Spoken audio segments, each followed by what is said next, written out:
Most people don't realize how much their personal information is being bought and sold every day. Data brokers are making billions, pulling details about you from public records and the internet, and then packaging and selling it, usually without your consent. That's how your information lands in the hands of scammers, spammers, even stalkers. It's why you get endless robocalls and why ads seem to follow you everywhere. That's where Aura comes in. Aura actively removes your data from broker sites and keeps it off. They also instantly alert you if your information shows up in a breach or on the dark web. But Aura goes beyond data protection. With one app, you get a VPN, antivirus, password manager, spam call protection, dark web monitoring, and even up to $5 million in identity theft insurance, all backed by 24/7 US-based fraud support. Other companies might sell just credit monitoring or just a VPN. Aura gives you all of it, together, at the same price competitors charge for just one service. Start your free trial today at aura.com/remove. Protect yourself now at aura.com/remove. Kev here, just to give a quick trigger warning on today's episode. There are mentions of both domestic abuse and the suffering of miscarriages. What would you believe if a warning came to you in a dream and that danger appeared the very next day?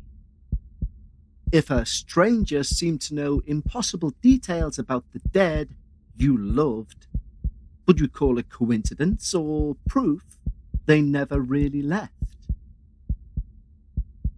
Last week's beginning to this two-part experience ended in tragedy. And this week, our final questions are the dead still watching? And if so, is that good or bad for Catherine? Well, as the saying goes, there's only one way to find out. So join me on today's episode of The Dark Paranormal.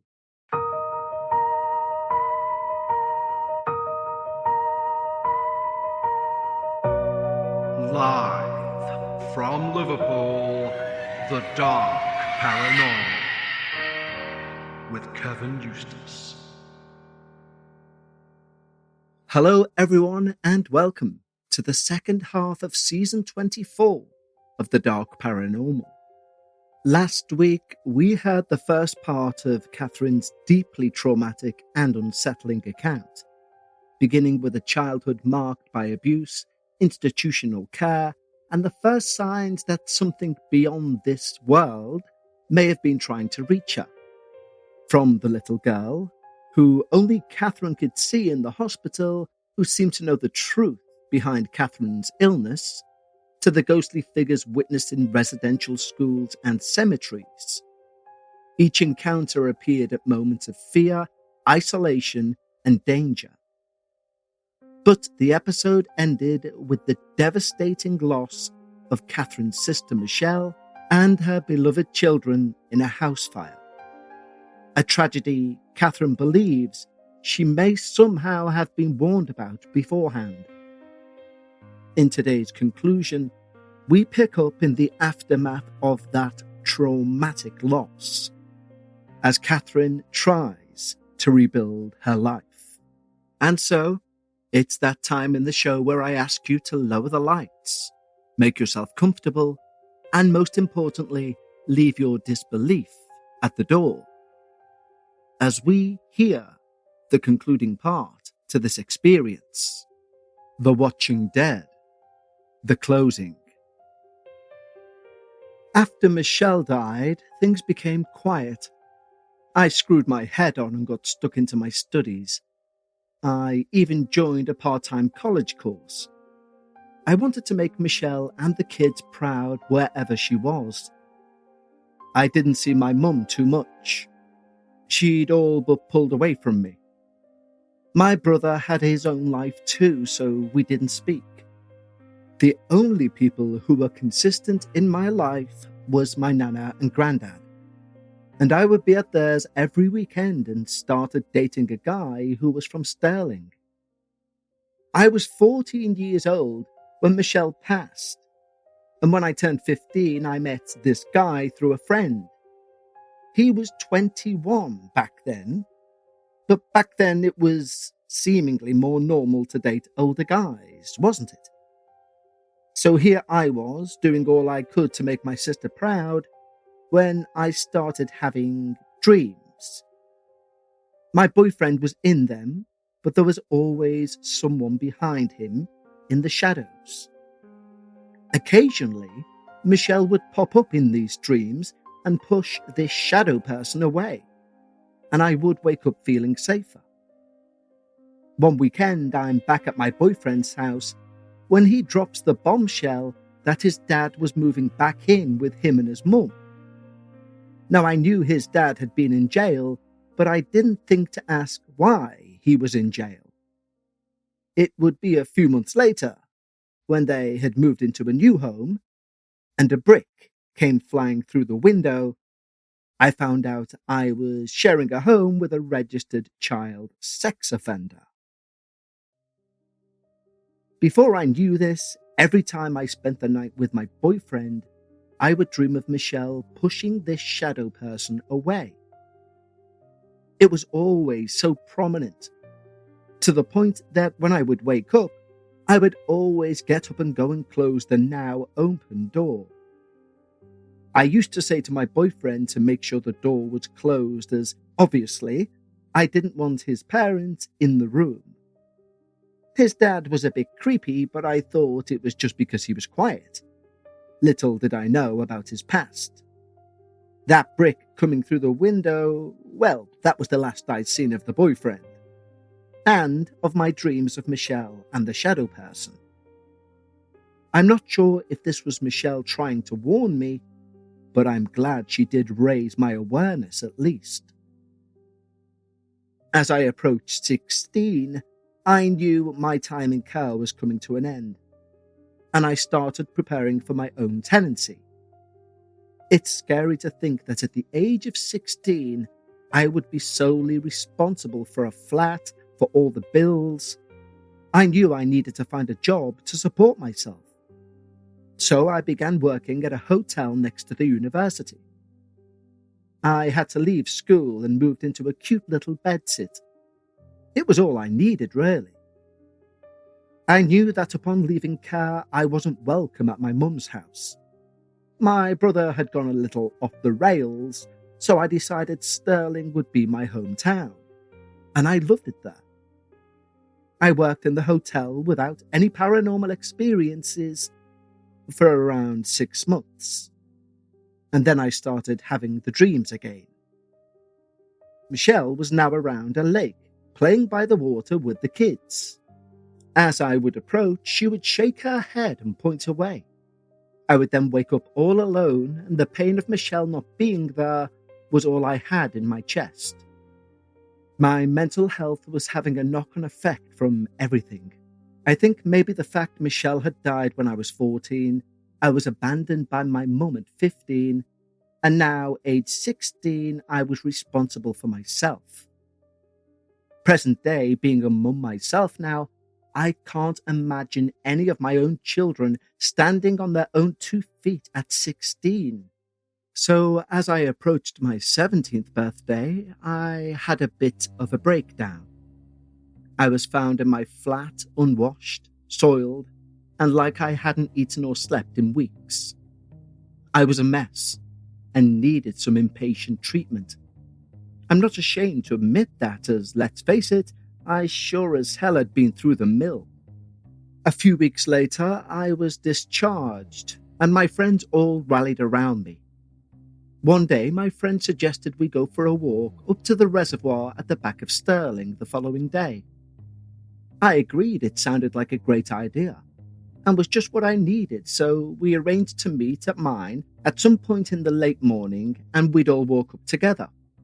That night, I tossed and turned, having the same dreams with Michelle and the kids at the water, and her rapidly shaking her head and pointing the other way. When my friend came to my flat the following day, I looked like shit, and he didn't hold back in telling me so. He'd invited some other friends along, and I didn't want to ruin the day, so off we went. It was an unusually warm day for May, so we all wore shorts and t-shirts. As we marched through the hills, the idea of going for a swim was thrown around, and by the time we reached the reservoir, we were all stripping off and heading for the water. Now, I would just like to add that I'm not a strong swimmer, And also I'd had a little smoke that I really shouldn't have, but I didn't care as we all jumped into the freezing water. Some of the guys were swimming across the water, and I thought I'd try and join them, forgetting I was 1, stoned, and 2, couldn't really swim. By the time I reached the middle of the water, the stoned part wore off, and I realised I was in the middle of a huge mass of water. Not just that, but something was grabbing at my leg. I freaked out, and under I went. I was bobbing under and screaming for help as one of my friends swam out to help me. He reached me, but in my panicked state, I climbed on top of him, pushing him under the water. He pushed me away and swam away a little before shouting at me, "Come on, Catherine, swim to me, just a little bit, swim." He encouraged me like this as I splashed and flailed until I could feel the pebbles under my feet. Then he carried me out of the water. He wrapped me in a towel as I sat staring across the water, looking at my sister stood looking over at me, tears flowing down my face. My friends all came running towards me, crowding round me, and when I peered round them, Michelle had just gone.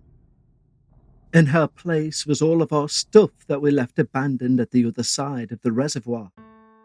I was a shaking, terrified mess as we walked to the bottom of the hill later on so we could get a taxi to my flat. My 2 friends stayed the night as I sobbed myself to sleep. I couldn't exactly tell them I was crying for my sister, who had just been watching me as I drowned. My battle with depression deepened until I was 20, when one day I woke and suddenly felt better, like a sheet had been lifted off my head. I could see and feel the sunlight again. I managed to get a job in a youth information centre, and I thrived there. I think coming from a care background as well as my own personal traumas, I could relate to these people and help navigate them for the appropriate help they required. It was here I met my boyfriend and we really hit it off. His love for metal music was surreal for me as I'd never really heard it before. All I'd heard was techno and dance music. He introduced me to going to concerts, but also a little of the occult. We even had a friend who practiced witchcraft. She was convinced she could change the weather. So whenever I hung out a washing, I would fire her a wee text, asking her to make sure it didn't rain. I never shared any of my experiences with him, as I didn't want him to think I was crazy. We would watch movies on the occult, and he would Google things and share his findings with me. I was very much just playing along, as I didn't believe in any of it. The relationship was great, he was a truly amazing person, but I just wasn't in love with him. I knew he would make a wonderful partner for someone, but that someone wasn't me. I didn't realise this until I had yet another breakdown and was hospitalised again. This time my depression grew arms and legs and gripped onto me hard. I was almost paralysed with fear any time I tried to leave the house, until one night when I was in bed asleep and I felt a tug at my feet. I opened my eyes and I could swear I saw someone stood at the bottom of the bed. I asked my boyfriend to go away and leave me alone. So when I heard the door open, I assumed it was him. Hearing the front door open had me sit upright, as why was he leaving the house? I jumped out of bed and headed to the door. It was open slightly, so I pulled it ajar and whispered my boyfriend's name down the stairs. No sound except my own echo. I stepped outside and walked to the bottom of the stairs, 3 levels down. Still no sign of him. I peeked out of the actual building. There's no one there. I climbed the stairs thinking I'll call him when I go back in the flat. When I reach the flat, he's asleep on the couch. However, what overcome my fear was that at that point I realised I'd ventured out and everything was okay. I began to build on this, but the depression got worse again, and I made the mistake of trying to end my life. I was hospitalized again, but this time I was also hallucinating. Or so I thought. I was so worked up that I felt that I could see vibrations. I was sedated, or so they thought, but I kept running around the ward, seeing these vibrations and shadows everywhere. I was restrained and held down as they injected me with more sedatives. But again, I was up and running until I saw her. There, at the end of the hall, was Michelle. She just stood there shaking her head at me, her auburn hair gently flopping from side to side. I sat instantly on the floor, curled up and cried. I was escorted into a bedroom where I cried for the sister, nieces, and nephew I'd lost.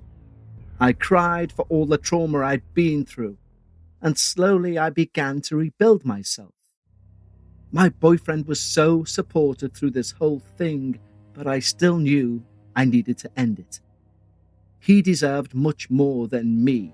He deserved someone who truly loved him, not just this safety he made me feel. So he moved out of the flat, and I found myself on an even darker path.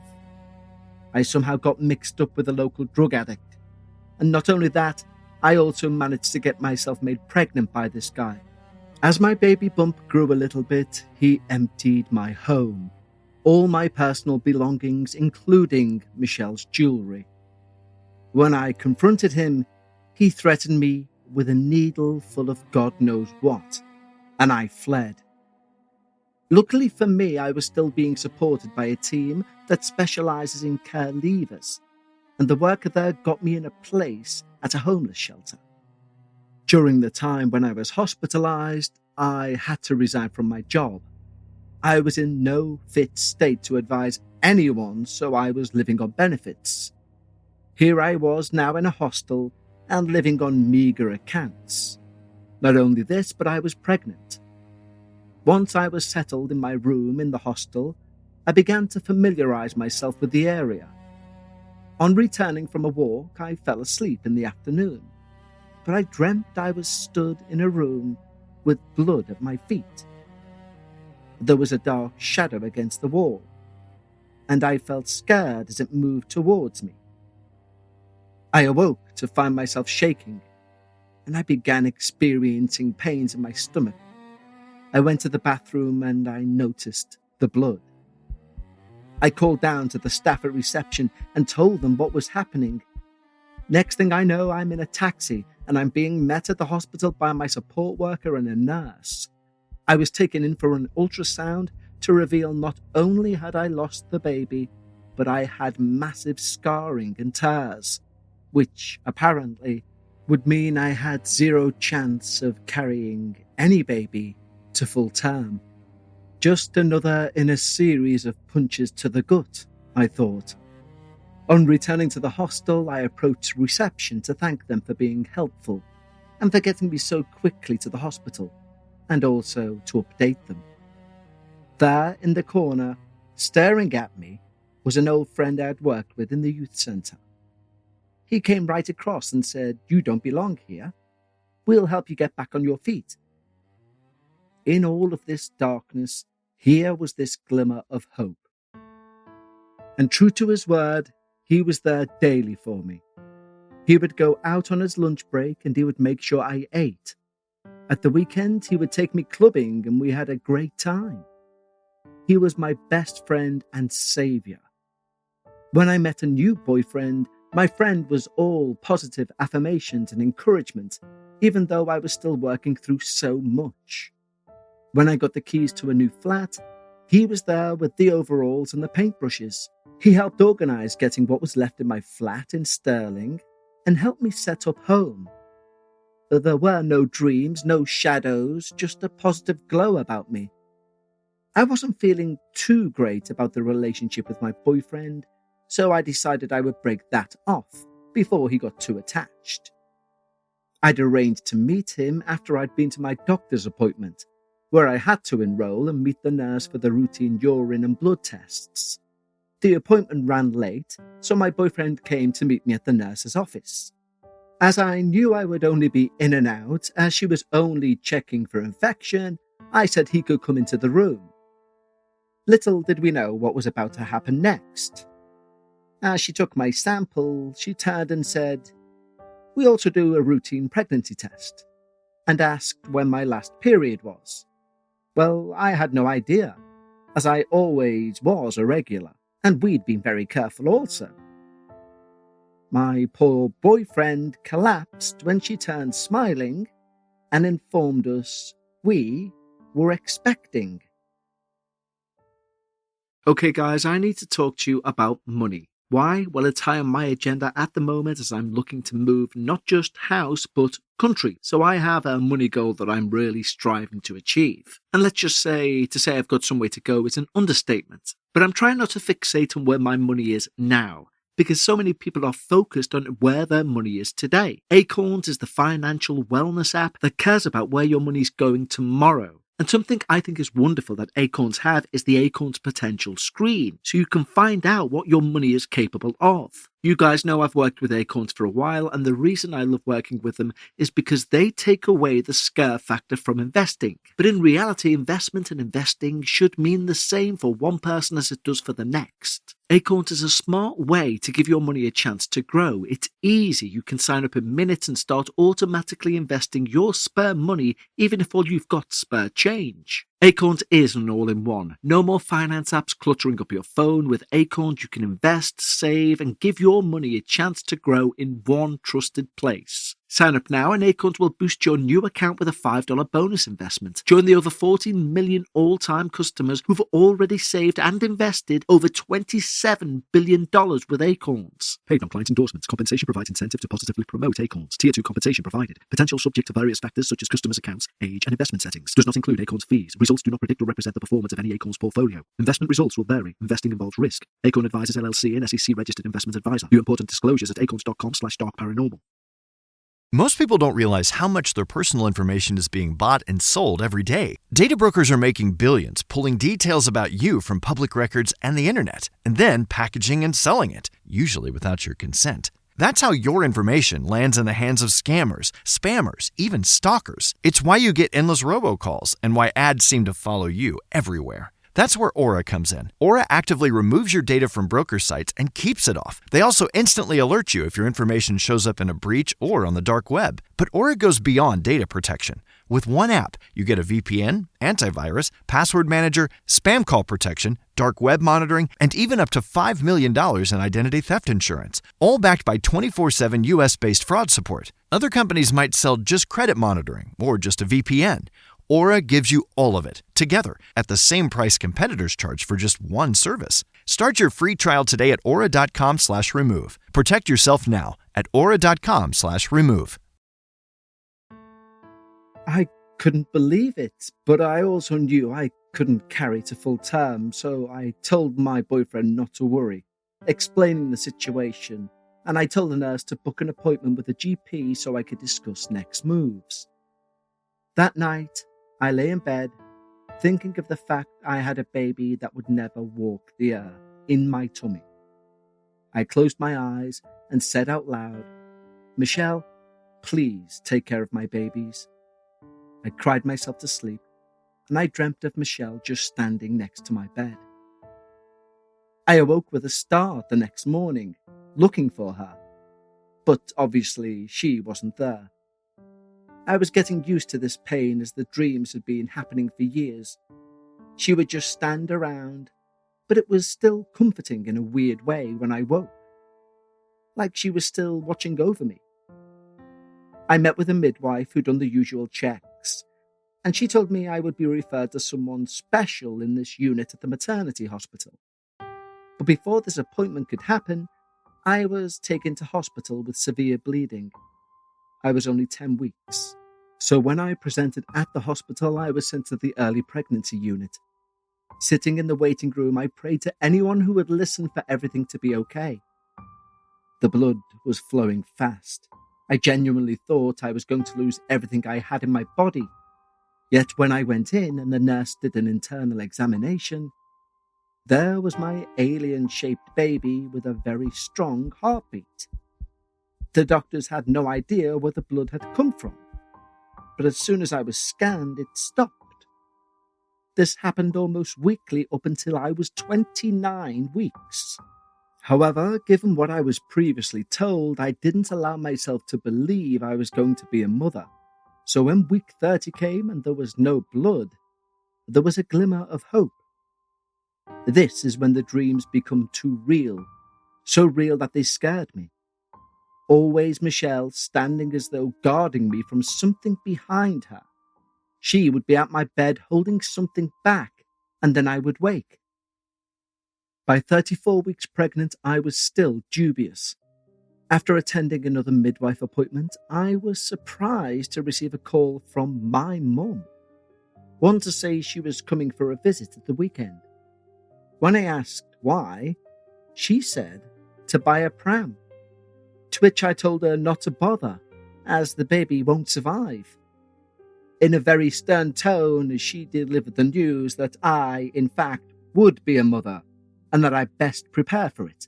I was still with my boyfriend, and we decided to make a go of it as we both wanted to be there for our child as a family unit. I allowed him to prepare for the arrival of our daughter, and soon we had everything in the home for our baby to arrive.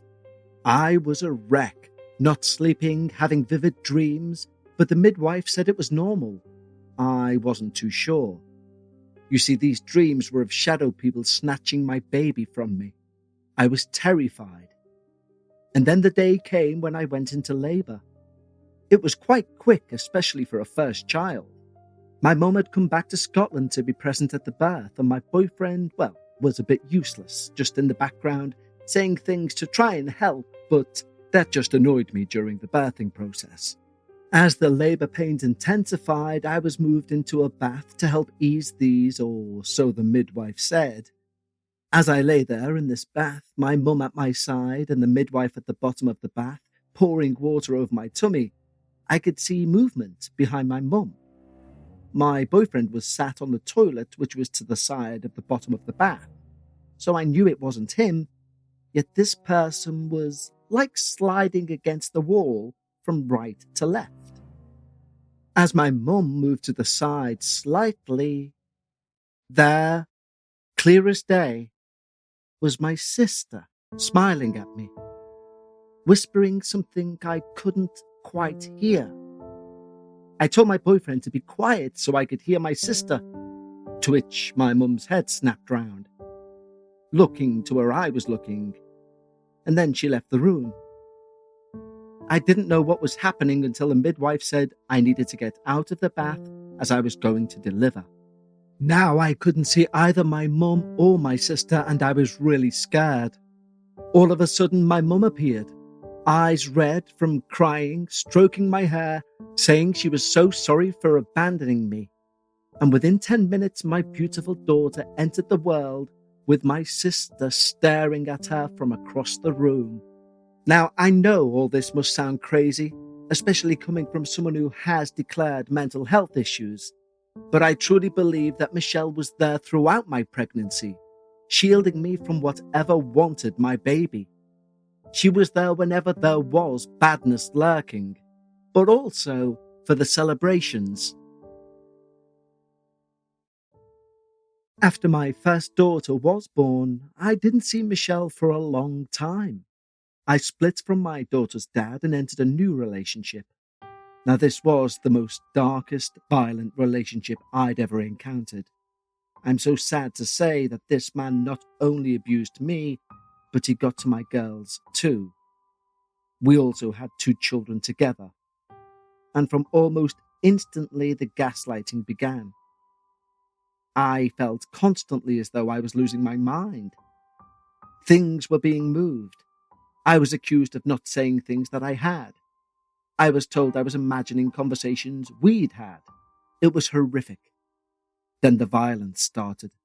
And, oh by gosh, was I beaten to within an inch of my life.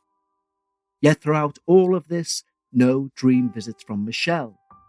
No sightings of her, just this battle to try and keep my family safe. Finally, after a kidnapping and a battle back from the brink of death, I got free.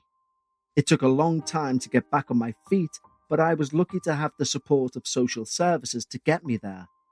I had a flat that I'd stayed with my ex in, and the girls shared a room whilst I was sorting the small room for their new baby brother. The girls liked their room, but would often talk into midair from the floor as though answering someone above them. I thought it was just child's play and dismissed it, with everything else going on.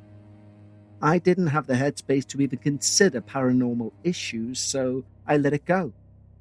It wasn't until I went to a spiritualist church that my eyes were well and truly opened. I was very skeptical about these things. Surely it was all a scam. I'd seen one psychic before who performed at a pub. She stood swaying slightly from the drink she'd had, asking who knew a Mary, a Jim, an Anne? All the common names, yet nothing else really. So when I went to this church, I was prepared for pretty much the same thing. How mistaken I was. As I watched other people get messages, I was still very closed-minded, until the two spiritualists who were on the platform turned to each other. The tall one started to cough. He was rubbing his chest, saying, "The person I have has passed from a lung condition." He then looked at the other spiritualist with his eyes wide, in what I can only describe as fear, and shook his head. He said this wasn't a lung condition, but smoke. He looked again at the spiritualist and said, "But it's not for you." The other spiritualist sat down as the tall one surveyed the room, slightly coughing and pulling out his inhaler. After taking a couple of sprays, he turned to the room and said this person had died in a fire, all while his hands were doing this patting motion as if on small heads. He then said, "With these little ones." I said nothing. What could I say? I sat quietly awaiting what would be said next, and to my amazement, he began to sing. He sung a Scottish song that my granddad would sing to Michelle's kids, called Ali Bally Bee, and I felt my eyes fill. I knew it instantly, and I knew this was Michelle and her kids. He asked if anyone could take this. I slowly raised my hand, tears flowing. No one in this room knew me, and they certainly didn't know my story. He told me how she was always with me, protecting me and guiding me as best she could. He told me how she was the last to close her eyes after watching all her babies, one by age, fall asleep. No one would know that detail. I was in shock. And then he said he would tell me the rest in private. The service ended and he came straight over, apologizing that he'd upset me, but reiterating how Michelle had been trying to protect me. He said that the worst of the darkness was over and I was to allow the happiness in. I had to believe I deserved it. He gently touched my elbow and walked to the other spiritualist who was still sitting. After they spoke for a moment, the shorter man approached me and said he too had lost a sister in a house fire, but he'd never felt such sadness or tragedy in a room like he had that night. He said that lifted when they started to bring their love and protection forward for me. This was the validation I needed, that for all those years, Michelle had been there, right there guiding me by my side. Now, the little girl at the beginning of my tale, whilst I was in hospital, that's a different story. I like to believe that she sensed the tragedy we both shared and wanted to make sure that I was heard and protected. I hope that in doing this, she found peace and was able to pass on. I hate to think she's still lingering inside a children's hospital.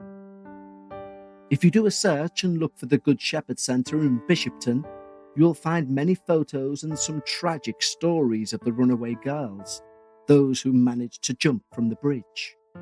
So if any of this has piqued your interest, I also have many more stories of how, when I met my now husband, we had a shared experience, as well as our children having many experiences themselves that would terrify you. And no, it was never Michelle that came to visit them. It was always a much darker presence around the kids. I hope that even if this doesn't make it to your podcast, you find some interest in it. As I said to my husband and my 2 eldest girls, who read it before I sent it, now it's someone else's story to share. Kindest regards, Catherine.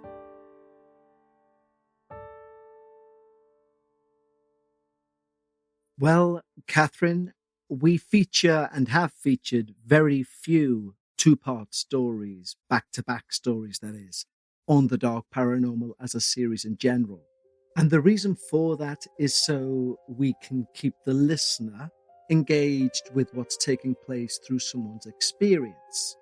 However, after listening, or should I say reading your experience, I knew we needed to include it for this season as a 2-parter. I normally shy away from 2-parters, but I would say to anyone who's only listened to this section, please go back and listen to episode 5, then re-listen to this, and you will hear the entirety of the narrative from Catherine. Because as one solo piece, this is one of the most terrifying, tangible, and emotional experiences I think we've genuinely ever covered. I think by now everyone knows I'm going to ask you to send those stories you refer to at the end into us, please. That would be fantastic. And I can only say once again, my sincere condolences for the loss of your sister, her children, and for everything that you went through. The very fact you had the strength to go through all of that, come out of it on this side, and then send the story through to us, speaks volumes about your strength of character. So thank you, Catherine. Unbelievably, we've only got 4 more episodes to go of this season. But don't let that stop you from sending your experience through to us. You never know, you still might make it in the final 4. This is how we work the show. It's not a case of first come, first served. It's a case of arrive whenever, what fits best. And over the 23 seasons we've done previous to this, I've found that is the best way to do these things. Fate seems to put the right story at the right place at the right time. Now, of course, we're an independent podcast. That means it's just me and my very small team of volunteers. But we're punching way above our weight thanks to our wonderful team of supporters, both over on Patreon and those who leave us nice reviews or subscribe to the show. And you can subscribe to the show right now on whatever device you're hearing my voice on in about 5 seconds, totally free of charge. If you wish to become a Patreon, our starting tier will make sure we'll get rid of those pesky ads. The second tier means you receive early access to every episode on our main feed and no adverts too. And our third tier means you receive both of the below, as well as 2 additional Patreon-only shows each and every week. Most shows only offer 1 per month, maybe 2 per month. We offer 8 per month, and they're at least 30 minutes in length. So not only do you support the show, you receive an extra 4 hours of additional content at least every month. One show is called Dark Bites, where we take a look at some of the shorter experiences sent by our listeners. Another show is called After Dark, which is me basically trying to make up or come up with some theories about what we've discussed over that week or the week prior. Now, After Dark's relatively new. We've done maybe about 8 of those, but that is a weekly occurrence. And Dark Bites has been going for a good few years now, and there's a back catalogue there for people on that tier of well over 200 hours of Patreon-only material that you can sit and binge at your leisure. It's especially great during the downtime between seasons. Just head over to the show notes and you'll find a link there for Patreon and a link to submit your story, or go direct to patreon.com/The Dark Paranormal. But a huge thank you not only to Catherine for her 2 amazing episodes, but also to each and every one of you guys. And remember, When you're discussing the paranormal, always try to leave some of your disbelief at the door. And I'll speak to you next time for episode 7 of season 24 of the Dark Paranormal.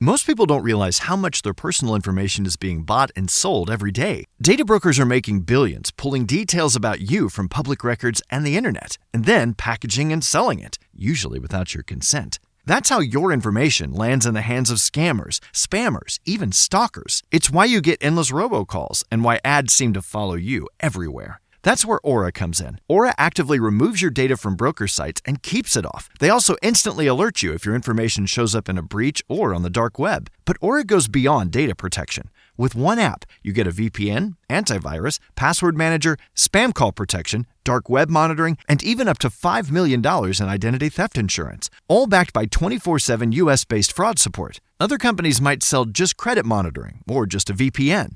Aura gives you all of it, together, at the same price competitors charge for just one service. Start your free trial today at aura.com/remove. Protect yourself now at aura.com/remove.